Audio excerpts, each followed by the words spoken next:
بسم اللہ الرحمن الرحیم۔ سیدنا حسین بن علی اپنے بھائی سیدنا حسن بن علی سے 1 سال چھوٹے تھے۔ وہ نبی کریم صلی اللہ علیہ وسلم کے نواسے سیدنا فاطمہ بنت رسول اللہ کے اور سیدنا علی رضی اللہ عنہ کے لخت جگر تھے۔ سیدنا حسین ہجرت کے 4 سال شعبان کے مہینے میں پیدا ہوئے۔ آپ کی پیدائش پر رسول اللہ صلی اللہ علیہ وسلم بہت خوش ہوئے۔ رسول اللہ صلی اللہ علیہ وسلم نے آپ کا نام حسین رکھا۔ 7ویں دن آپ کا عقیقہ کیا گیا اور سر کے بال مونڈے گئے۔ رسالت مآب اپنے اس نواسے سے جتنی محبت فرماتے تھے، اس کے واقعات دیکھنے والوں نے ہمیشہ یاد رکھے۔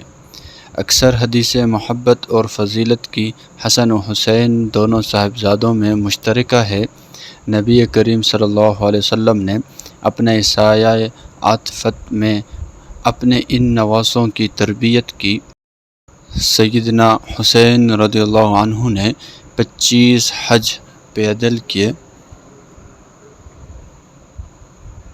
جہاد میں بھی حصہ لیتے رہے۔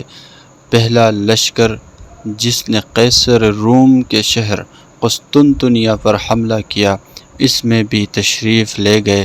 وہاں میزبان رسول حضرت ابو ایوب انصاری رضی اللہ عنہ کی وفات ہوئی تو امام کے پیچھے ان کے جنازے میں بھی شریک ہوئے۔ آخری مرتبہ جب مکہ میں موجود تھے اور حج کے ایام شروع ہو چکے تھے، مگر کوفیوں نے دھوکہ دیا اور لکھا کہ ہمارا کوئی امیر نہیں، ہم سب اہل عراق آپ کو اب امیر بنانا چاہتے ہیں، آپ جلد ہمارے پاس تشریف لے آئیں۔ اگر آپ تشریف نہ لائے تو قیامت کے دن ہم اللہ تعالیٰ سے شکایت کریں گے کہ ہمارا کوئی امیر نہیں تھا اور نواسہ رسول نے ہماری بیعت قبول نہ کی تھی۔ حضرت حسین نے ان باتوں کو سچ سمجھ لیا اور کوفہ روانہ ہو گئے۔ روایات کے مطابق سیدنا حسین رضی اللہ عنہ کو 12,000 خطوط لکھے گئے۔ حالات کا جائزہ لینے کے لیے سیدنا حسین رضی اللہ عنہ نے اپنے چچا زاد بھائی مسلم بن عقیل کو بھیجا۔ پہلے ہزاروں کوفیوں نے ان کی بیعت کی، پھر بے دردی کے ساتھ ان کو شہید کر دیا۔ حضرت حسین بن علی مقام ثعلبہ پہنچے تو مسلم بن عقیل کی شہادت کا علم ہوا۔ آپ نے مسلم بن عقیل کے بیٹوں سے مشورہ کے بعد یزید سے ملاقات کا فیصلہ کیا۔ مسلم بن عقیل کے بیٹے ہمراہ تھے۔ کوفہ سے دور مقام ثعلبہ سے کوفہ کی بجائے شام کا راستہ اختیار فرما لیا۔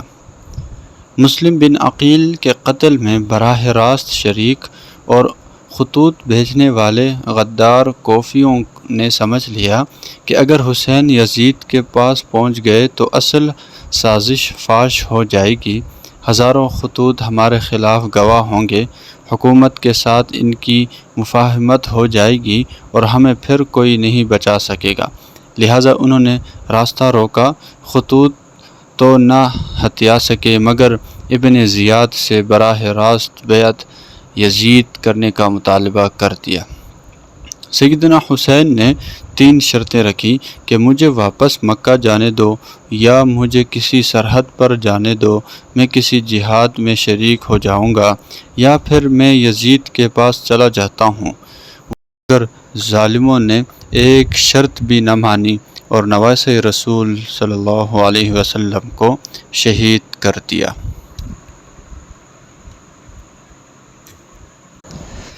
شہادت حسین پر حضرت محمد مصطفیٰ صلی اللہ علیہ وسلم کا غمزدہ ہونا۔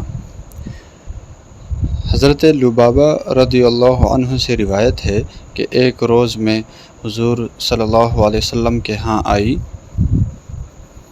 اور عرض کیا، اے اللہ کے رسول صلی اللہ علیہ وسلم، گزشتہ شب میں نے ایک ڈراؤنا خواب دیکھا ہے۔ آپ نے پوچھا وہ کیا ہے؟ کہنے لگی بہت برا ہے۔ فرمایا بتاؤ تو صحیح۔ بتانے لگی کہ خواب میں میں نے دیکھا کہ آپ صلی اللہ علیہ وسلم کے جسم مبارک سے ایک ٹکڑا کاٹ کر میری جھولی میں رکھ دیا گیا ہے۔ آپ صلی اللہ علیہ وسلم نے فرمایا، یہ اچھا خواب تو نے دیکھا ہے۔ اب دیکھنا میری بیٹی فاطمہ کے ہاں بیٹا پیدا ہوگا، انشاءاللہ تو وہ تیری گود میں آئے گا۔ بالآخر فاطمہ رضی اللہ عنہ نے حسین رضی اللہ عنہ کو جنم دیا، پھر وہ میری گود میں رکھا گیا، جیسا کہ حضور صلی اللہ علیہ وسلم نے فرمایا تھا۔ ایک روز میں بچے کو اٹھائے ہوئے حضور صلی اللہ علیہ وسلم کے ہاں پہنچی تو وہ بچہ میں نے آپ صلی اللہ علیہ وسلم کی گود میں تھما دیا۔ پھر میں نے حضور صلی اللہ علیہ وسلم کی طرف غور کیا تو آپ صلی اللہ علیہ وسلم کی آنکھوں سے آنسو ٹپک رہے تھے۔ میں نے عرض کیا، حضور میرے ماں باپ آپ پر قربان ہو، کیا ہوا ہے؟ فرمایا، میرے پاس جبریل علیہ السلام تشریف لائے اور انہوں نے مجھے بتایا کہ میری ہی امت اسے قتل کر دے گی، یعنی حسین کو۔ میں نے کہا، اسی معصوم بچے کو قتل کرے گی؟ فرمایا، ہاں، فرشتے نے تو اس کے قتل گاہ کی سرخ مٹی بھی مجھے لا کے دی ہے۔ ایک دوسری روایت میں حضرت انس رضی اللہ عنہ سے روایت ہے کہ بارش کے فرشتے نے اپنے رب سے التجا کی کہ وہ نبی اکرم صلی اللہ علیہ وسلم کی زیارت کرنا چاہتا ہے۔ اللہ تعالیٰ نے اسے اجازت دے دی۔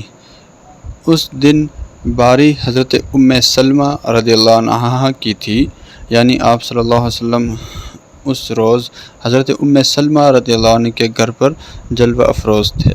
وہ دروازے پر ہی تھی کہ حسین اندر آئے۔ آتے ہی نبی اکرم صلی اللہ علیہ وسلم کی کمر پر اچھلنے کودنے لگے اور حضور صلی اللہ علیہ وسلم کو پکڑ کر چومنے لگے۔ فرشتے نے پوچھا، کیا آپ اس بچے سے محبت رکھتے ہیں؟ آپ صلی اللہ علیہ وسلم نے فرمایا، کیوں نہیں؟ فرشتے نے کہا، اسے تو آپ صلی اللہ علیہ وسلم کی امت قتل کر دے گی، اگر آپ چاہیں تو میں آپ کو اس کا مقتل دکھا دوں۔ آپ صلی اللہ علیہ وسلم نے فرمایا، ہاں دکھائیں۔ اس نے مقام قتل سے مٹی کی مٹھی بھر کر پیش کر دی، وہ نرم اور سرخ مٹی تھی۔ ام سلمہ رضی اللہ عنہ نے اس مٹی کو پکڑ کر کپڑے میں باندھ کر سنبھال لیا۔ راوی ثابت کہتے ہیں کہ ہم اس زمین کو کربلا کہا کرتے تھے۔